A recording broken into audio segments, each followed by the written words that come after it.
Hey, what's going on, everybody? So, keeping with my recent habit of watching all the newer movies that come out on Netflix, now we have Deidra and Laney Rob.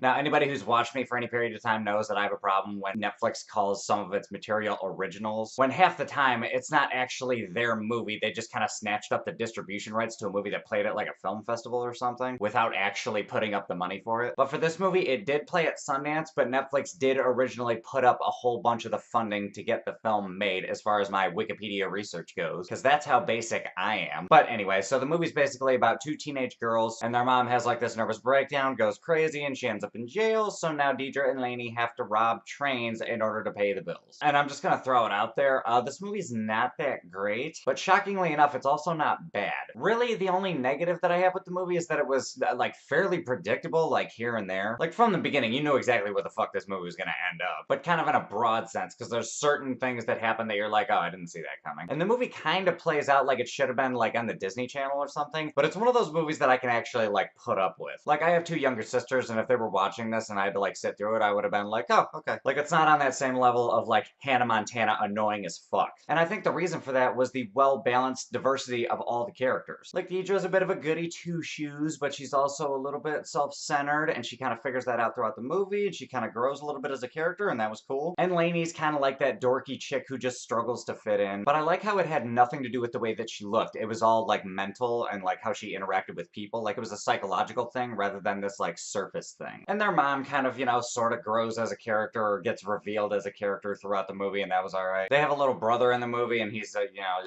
he's just kind of there or whatever. And then they have their estranged dad, who's kind of a funny, like, deadbeat dumbass. And then there's the cop that's going after them, who, like, takes his job way too seriously. He's a little paint by numbers, but there was a couple things about him that I thought was just like, alright. And their, like, guidance counselor plays a big part in the movie. Like, there was just, like, this whole slew of personalities throughout the movie, and I kind of like that. There's also a couple swear words in the movie that really didn't need to be in the movie. Not that I give two shits about cursing, but it's like I said, this movie does play like a Disney movie, so you didn't really need the profanity in it, but it also didn't hurt the movie, so it was just whatever. And the movie was kind of funny. Like, it had its moments, you know? Like, there was a couple times where I actually, like, outwardly laughed, and then, you know, there was a couple chuckles here and there, and there was a couple times where I just did not laugh at all when they were trying to be funny, so it was just, it was hit or miss, it was whatever. But I think the main goal behind this movie was showing how, like, this kind of dysfunctional family dynamic, which is something that we have seen before, but it wasn't done poorly. To me, it was done slightly better than passable. And that kind of bleeds into how I feel about the score for this movie. It's slightly better than passable, therefore, I'm gonna give it a 5.2 out of 10. Because at the end of the day, it really didn't do anything bad. Like, I was watching the movie and there was no, like, what the fuck, why is that going on moments. Like, there was nothing outwardly terrible about it, but there wasn't anything super special about it, so it's a passable watch. I think this movie is probably more suited for people in high school because it's about two high school kids. But in general, I think it just fits as, like, you know, just another run-of-the-mill family movie. And to be honest, there's nothing wrong with that, so there you are. But anyway, those were my thoughts. What are your thoughts? Did you see this movie? Do you want to see this movie? Hop in the comments, let me know what's up. And also, if you have any recommendations for movies in general that you think I should watch or review, hop in the comments, let me know those too. Other than that, if you like this video, give me a like, subscribe, do all that other bullshit, and I will catch you guys later.